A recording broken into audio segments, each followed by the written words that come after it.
and welcome. Welcome to the second in a series of videos that is introducing the art of feminine presence. This body of work was designed to work with women who feel invisible, who are having a hard time getting their message out into the world, and who are wanting to connect in a way that is true and from their hearts, and they're just stuck. Very often we're stuck in our heads. So to get started, I am going to go ahead and take us through grounding and centering meditation, just so that we can be truly present in our bodies. And then I'll introduce a couple more exercises for you today. If you'll just follow me and close your eyes, I'm going to close mine as well. And if you're driving, I'm going to ask that you turn this off until you get a chance to be somewhere where you can close your eyes and focus on this.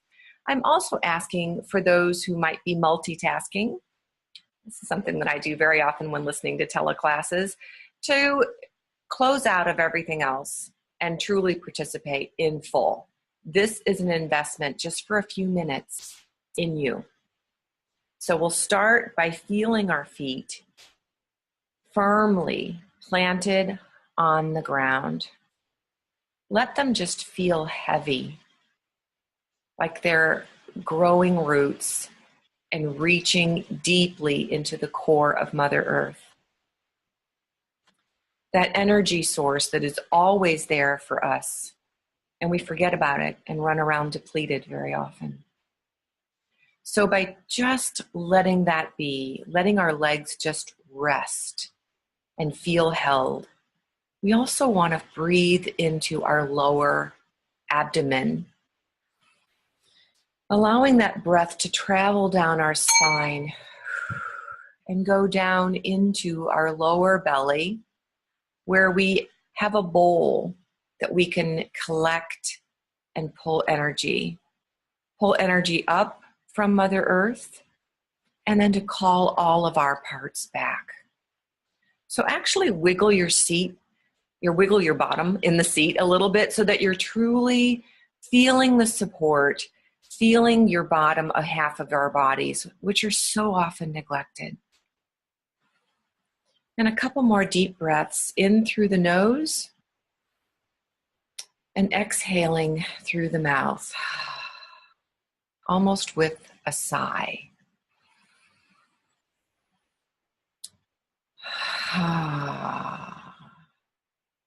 And one more.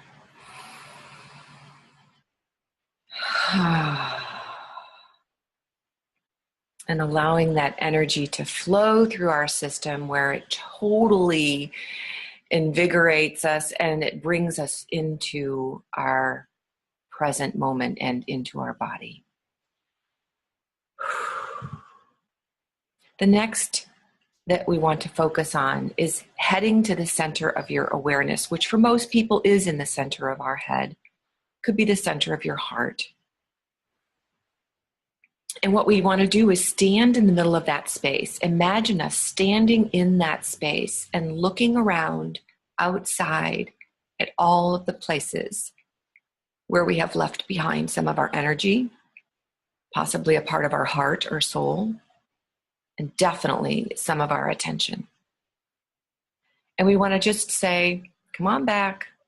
It's my time. I'm calling everyone back to home base here. And watch that, we can shut down our calendar. We can shut down that conversation that's still playing in our mind. We can shut down the connections that we have, yes, to our loved ones and our children, because they will be fine. They are fine without us tracking them. We don't believe that all the time, but let's just pull our energy back and let them have their full energy and just see how this feels for a little bit. You can always go back and reconnect as soon as we're done. So all of our dreams that we've left behind, parts of our hearts where we've been heartbroken, we just call those pieces back now. And whichever ones want to come back easily, fabulous. We may not be able to gather everything right now, but we'll have more than when we started. So we breathe in and welcome all of those pieces and allow them to fall into their place within our system.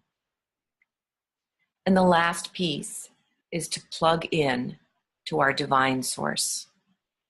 We're plugged in to our physical source, our electromagnetic source, into Mother Earth. And now we're going to plug into the sights unseen, to the heavens, to the angels, to Jesus, to whatever God source or star or sun that you want to tune into. The most important thing is to allow that golden light come from that source and be just for you. Imagine a column, a big wide sunbeam or moonbeam or starbeam, or just a big light that's coming in, and it's actually focused on the top of our heads. And we allow that to come in and go rinsing through our system in a beautiful spiral pattern till it meets our energetic system coming up from Mother Earth. We also allow it to just rinse us and allow all of those nerve endings that are kind of out there to come back in. It's like washing in love. Except for this time, our love isn't going anywhere outside of, it's coming in. It's allowing it to absorb into our system. And once we have that beautiful blanket of love on the outside and the swirling energy of the divine light going within, let's gently open our eyes and connect in this space.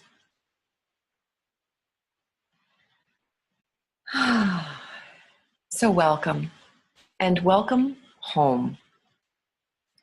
I am wanting to know if you can truly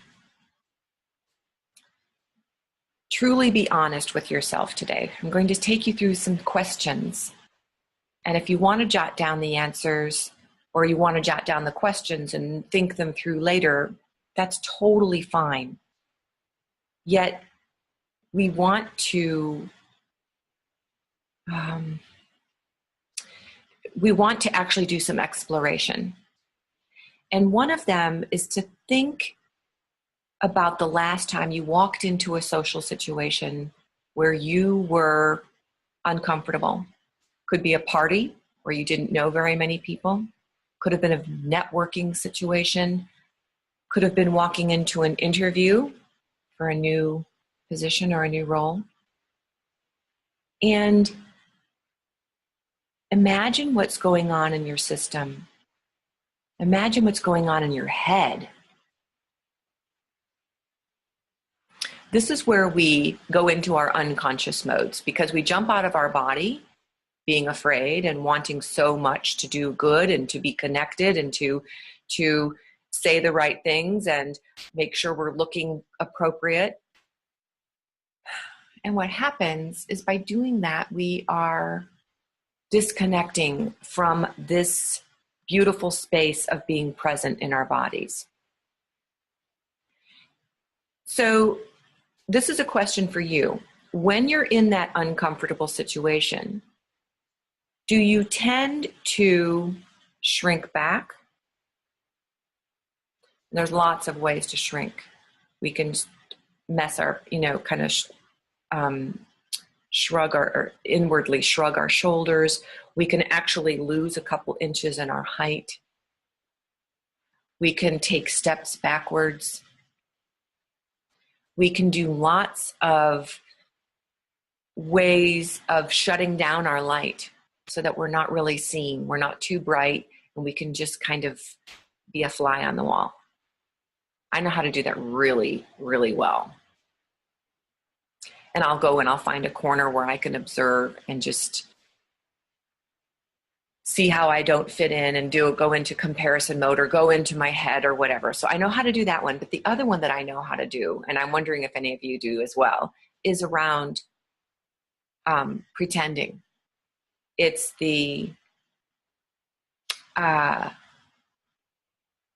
actually like you're on stage. You are in a role and you put on a persona and you act like I'm fine, everything's great, my business is fabulous, my family, oh, everybody's doing wonderfully.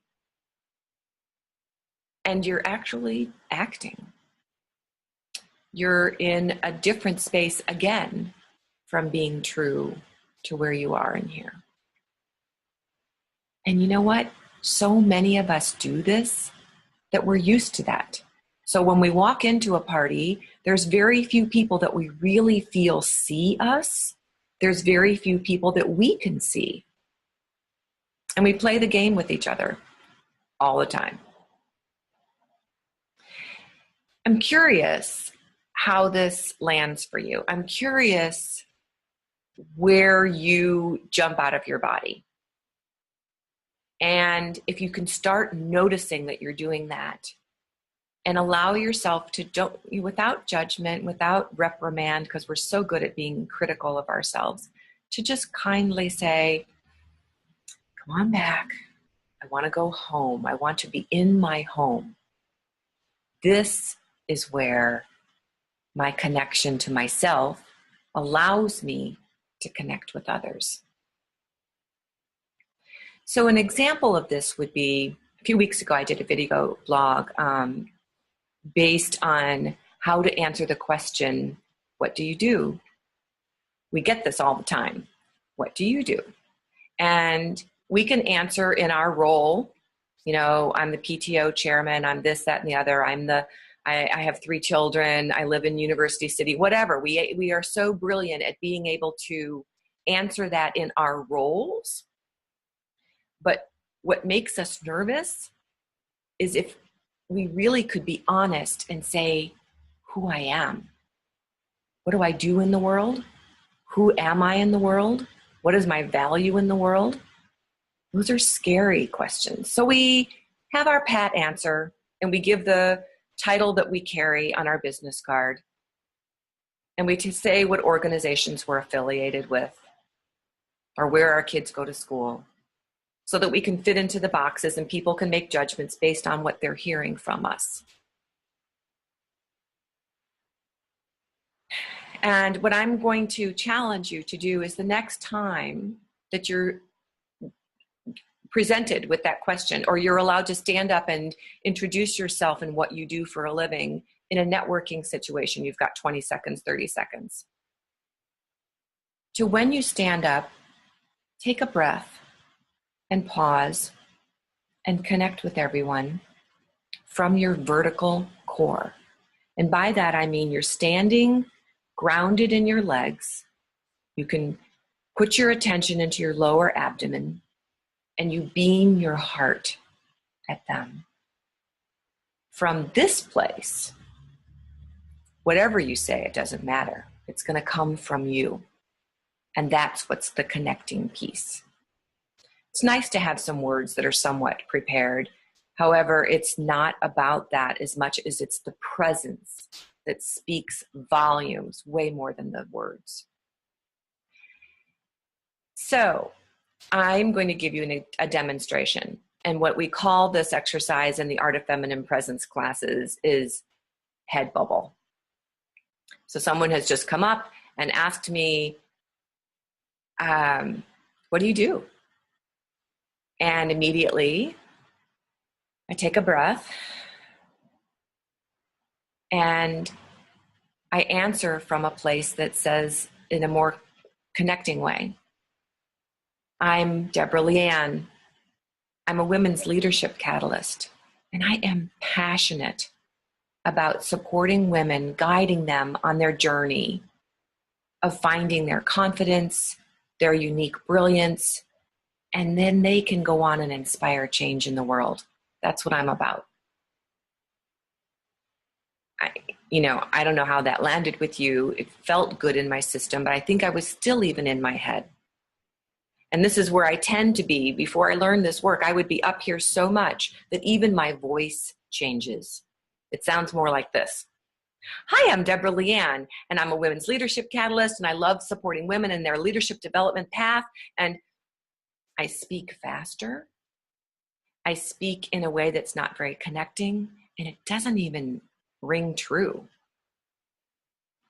By breathing in and being in where our posture is straight, where we can feel the vertical core in place, where the energy can flow between our lower abdomen and our heart and have that lovely circle, it allows us to speak who we are in a way that is connecting, that is true, and is authentic.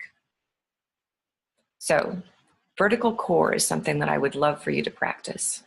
The other piece is remembering, especially if we're put on the spot, that we don't have to answer it as quickly as possible. It is not a Jeopardy quiz where we have to push the button and answer.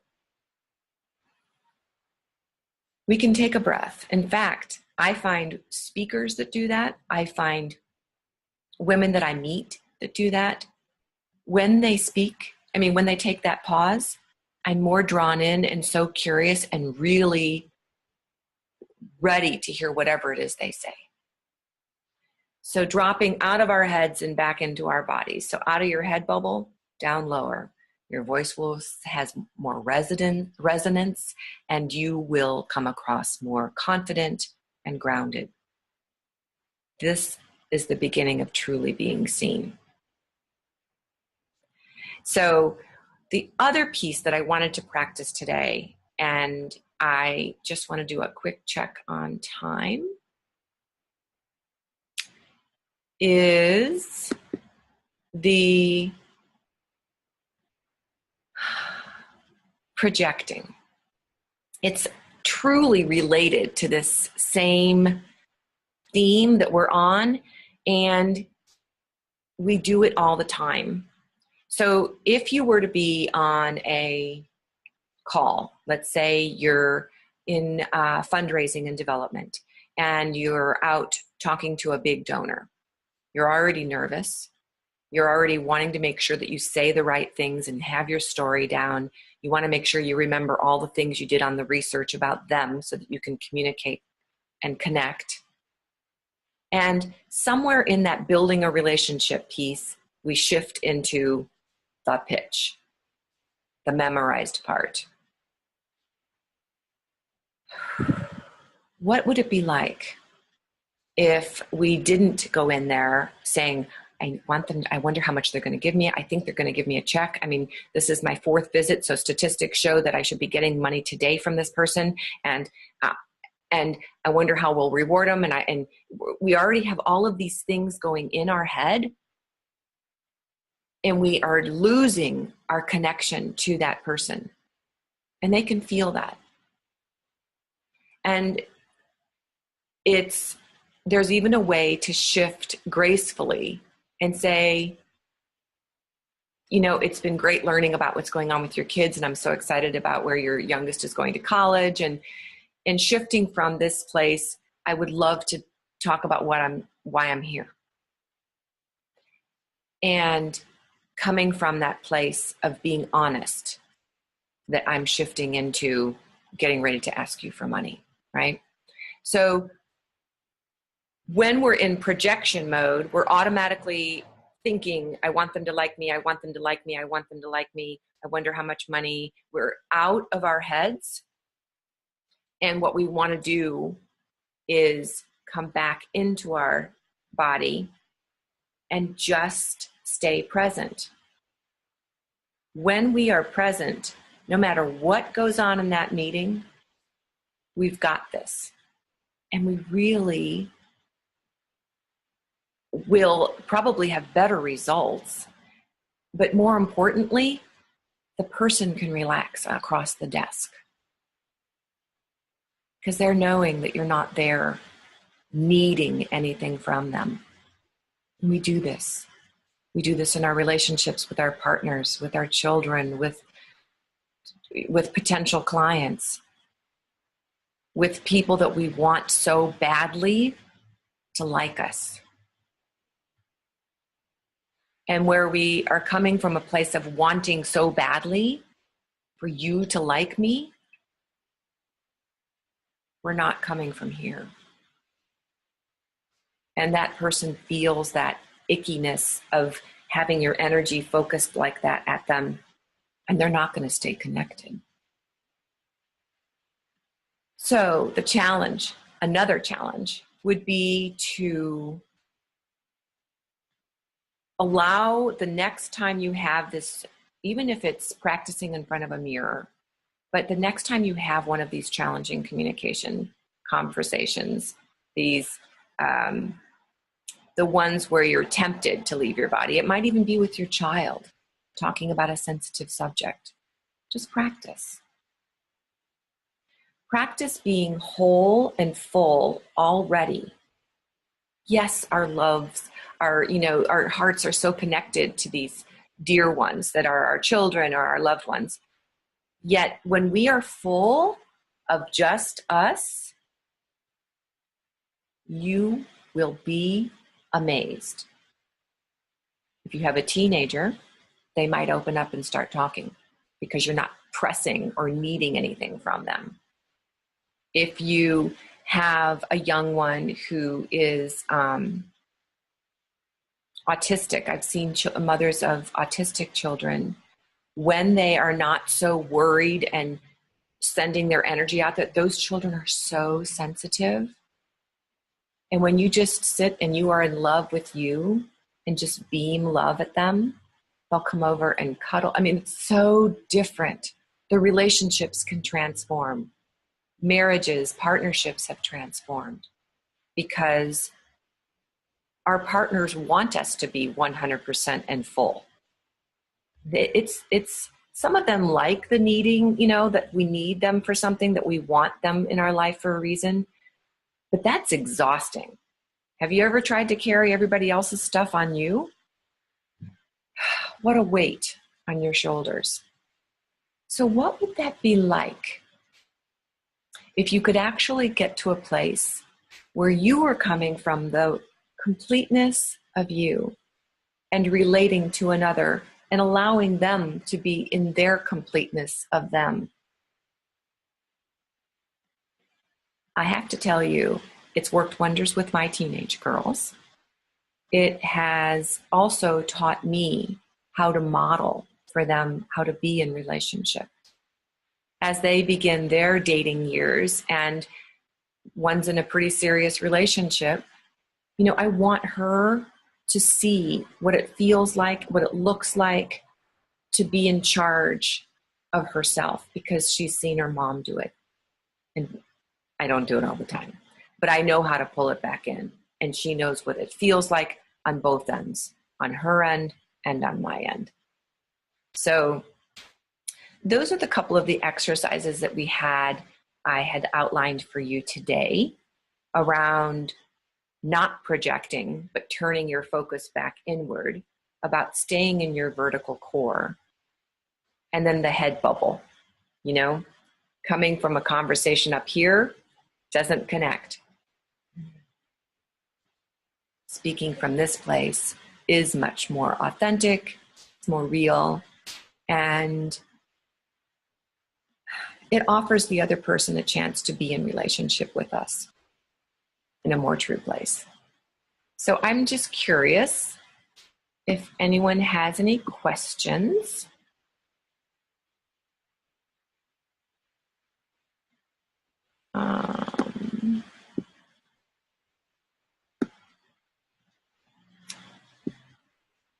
And if I unmute you.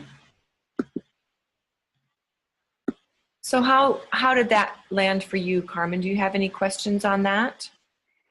No, but it makes perfect sense, especially since I have a daughter as well, and she's getting into high school. So they always learn by example, and setting the example of showing her that you do try to be your true self is a very important lesson, I think. So thank you for that. You're welcome. And in terms of the head bubble exercise, I mean, typically we demonstrate this in a group of women where it's so easy to see. Could you see that, or could you envision what that would feel like to do? I think so. Yeah. I would have to practice it a little bit, but I think I could get the handle of that. Cool. Excellent. So I am, I have no other questions. And so what we might just do here is close on the invitation to join us next week for the third of this series of webinars that are introducing this body of work called the Art of Feminine Presence. And I'm available to connect with you for a 45-minute synergy session if you'd like to discuss this work on a deeper level and to see if there is value and space in your life to add this to your current personal and professional development. So on that note, I just want to say thank you so much for tuning in, and I wish you a lovely week, and I can't wait to hear about your challenges and how you play with some of these tools and what shifts for you.